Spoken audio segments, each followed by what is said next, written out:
And they have moments in here like that where they have, very well written jokes here that are based on like a scene where they have to go and question dead people. And they only get 5 questions to answer these dead people. And of course, being the goofy asses that they are, they blow through that like in a minute. They blow through the questions in a minute. Once the dead man is revived, we can ask him 5 questions. Were you killed in the Battle of the Evermores? Yes. 4 more questions, right? Yes. No. Oh! You can already see how you blowing these questions, man. And they have to go through almost this whole graveyard, man. To get their answer. To get their answer.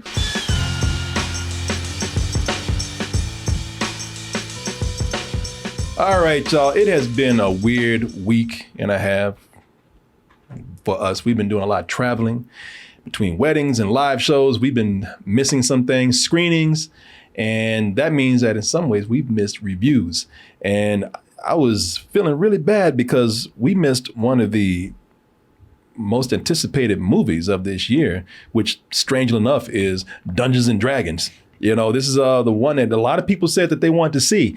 This was on my list of movies that I was highly anticipating for 2023. Got to see it when we were in New York.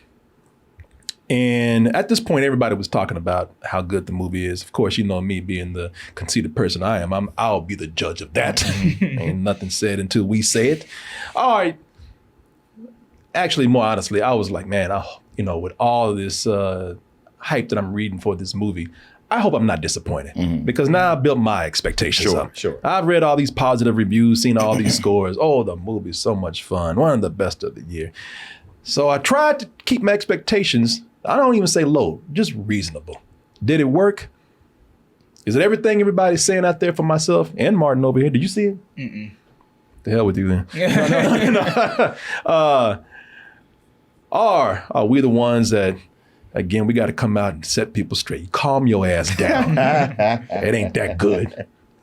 Let's go ahead and look at this trailer for Dungeons and Dragons, and we'll be back with our reviews. Here's the thing. We're a team of thieves. We'll be ready.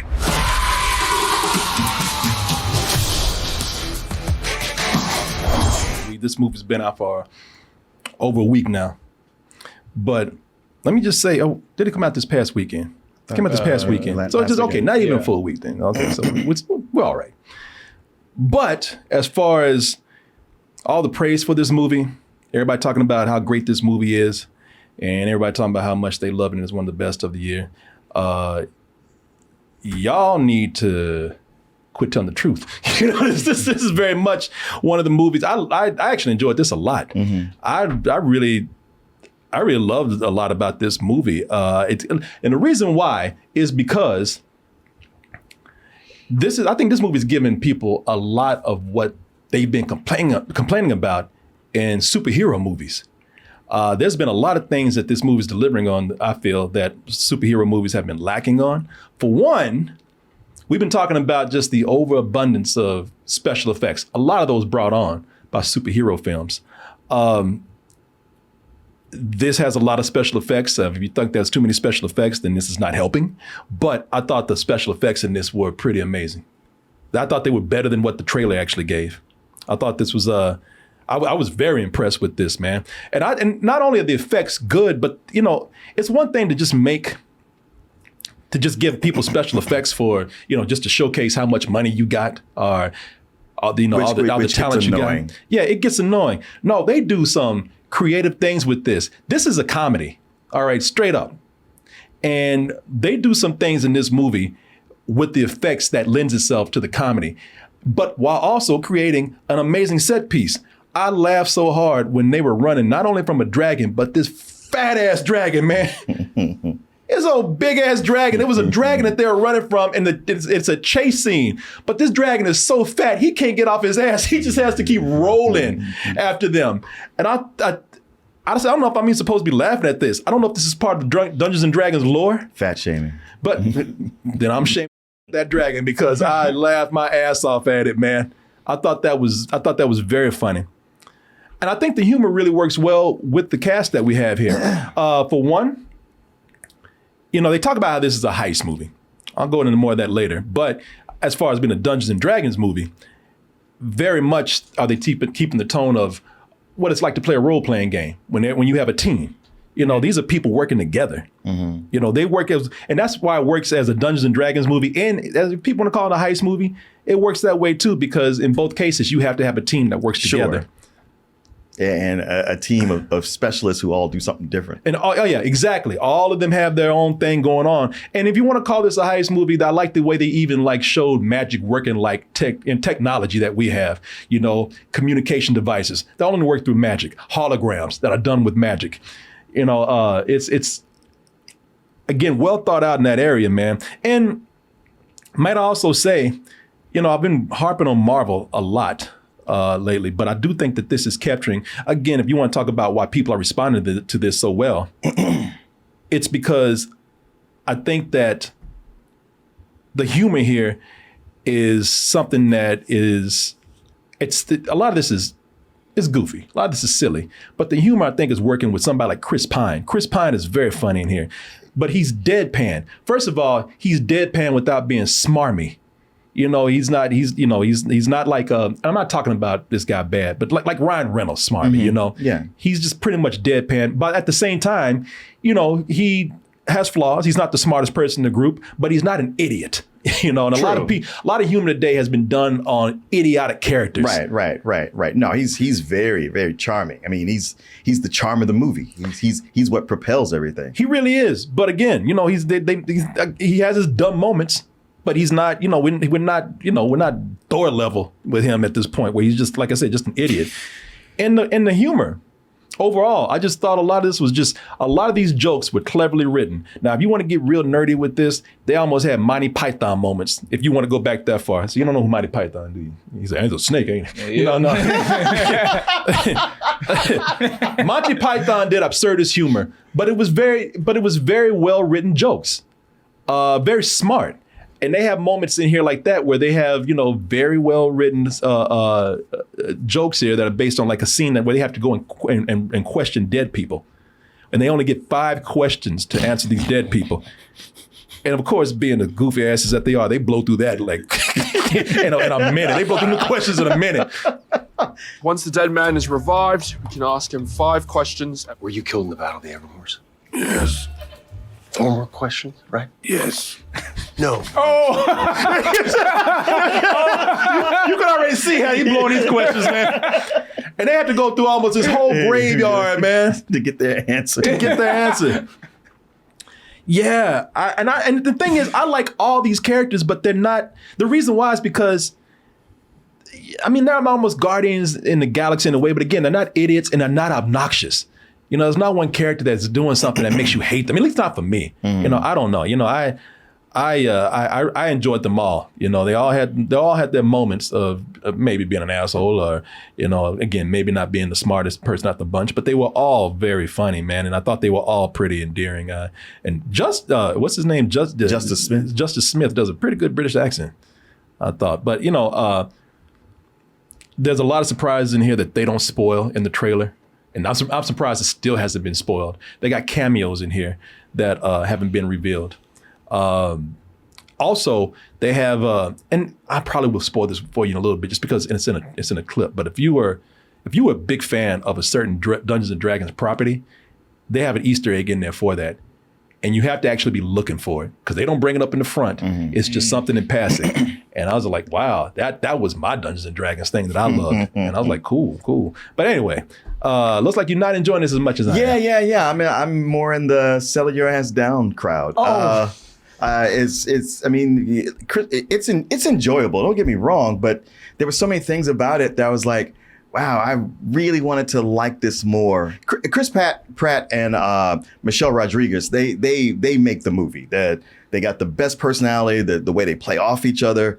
Chris Pratt, they're funny together, and also Hugh Grant as the mention villain. him. Yeah, you can't go wrong with that guy. Unfortunately, he's not there's a big space of the movie where he's not there. He's there in the beginning and not till later. He kills when he's on. But I found the rest of the troupe to be pretty dry and dull. Sophia Lillis. And that's Pine, by the way, said Chris Pratt. Oh, Prime. He's Star-Lord. There's too many of these Chris's. I know, I agree. But there's a thing that the movie does with humor. Like some stuff really hits, but a lot of its humor relies on a crazy thing happened and somebody goes, "Wow, that was crazy." Justice Smith often there's something happens that's funny or unexpected, and the camera cuts to him just for him to say, "Oh, lovely. Well, that's wonderful." I was like, there should be an actual line there, or don't say anything. And when you come down to it, toward the longer it goes on, the more tropey it gets to where you can just predict everything that's going to happen. And I was like, this is too bad, because there's so much, like you mentioned, the special effects and the way it looks and what it's trying to do is so good.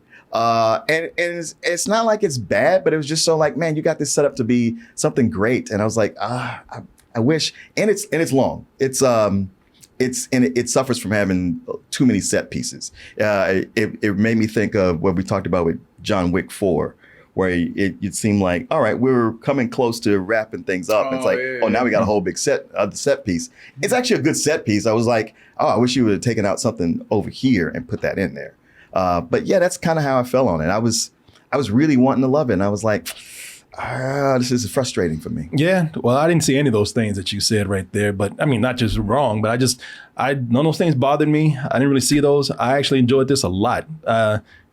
It's been a while since I've seen a movie that actually was able to, again, this is what I think is missing from a lot of comic book movies, where I've seen the humor really work with the action well. And the action in here, I thought was that, like, the last set piece, which takes place in an arena, where they have to, it's a battle within a maze. I thought that was done very well. I thought that was very well thought out, and I thought it was actually pretty intense, while they were actually able to fit humor in there too.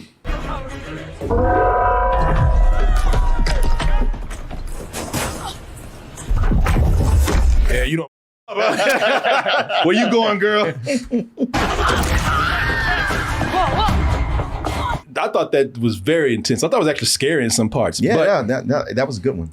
But if I'm not going to go back and show any scenes. I'm not going to even show it. I have it paused right now, but I'm not going to show that frame. But I will say, again, if you recognize the D&D that I'm talking about, then you recognize a certain Easter egg in there. And I thought, damn, that was pretty cool, the way they worked that in. You'd even say that this coexists, if you really want to draw the connection, coexist with another Dungeons and Dragons property that's out there. They're probably part of the same universe.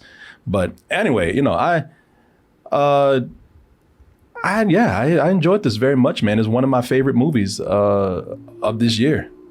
I can't speak for everyone. Like, I can't speak for Martin, of course, but I thought that this also one of the smartest written movies that I've seen this year. There, your boy right here. Who? Regé Jean? Yeah, Regé Page. You want to talk about deadpan? He's a character that plays it very serious in the movie. He's one of the people that joins the team in the middle and plays it straight the whole time, but not afraid to act foolish sometimes too. Make himself look silly. If you haven't seen it yet, I recommend it. As a person who paid, not just paid, but paid $18. Oh, you pay Alamo Draft House. I paid the Alamo Draft House in Brooklyn to go see this. $18 to go see this. As a paying customer, somebody who says, I better get every $18 out of this.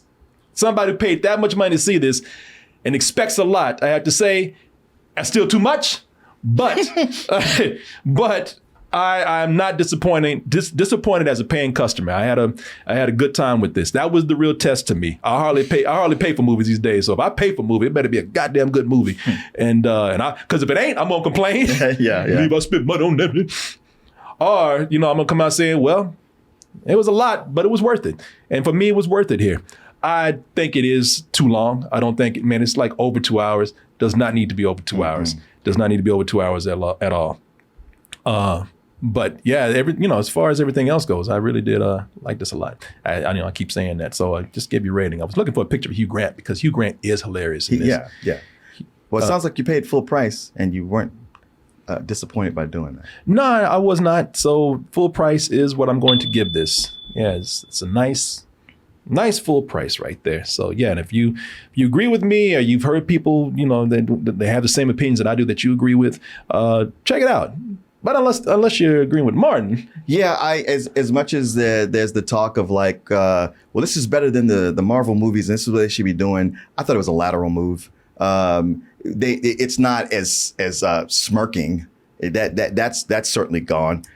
I felt like it was holding back, and like I said, if it wasn't so predictable, maybe I would have felt differently. Now, I, on the other hand, paid to see Super Mario Brothers, and then noticed that, oh wait, Dungeons and Dragons is starting right now in the same theater. Sneaked into the So I snuck into Dungeons and Dragons, and then when I got out, I was like, well, with Mario, I've only missed 10 minutes of this other screening, so I might as well just walk on into here. Yeah. But yeah, for me, this is more of a matinee, kind of a low matinee, actually. Damn, I thought you were gonna go lower with the way you were talking. No. Did you see that? No, because you like it so much, but it's like it's not like I got no enjoyment out of it. It was fun, but I also got tired of it at one point because I was like, I see everything you're doing. I know the things I don't like, and these things aren't changing.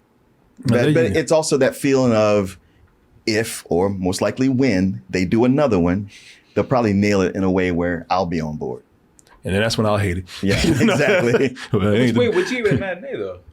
Yeah, I give it a little matinee. Oh, so it's still positive. Yeah. No. I'm sorry if he said so much he said so much positive stuff. I was over here just gushing a little. Dungeons and Dragons. No.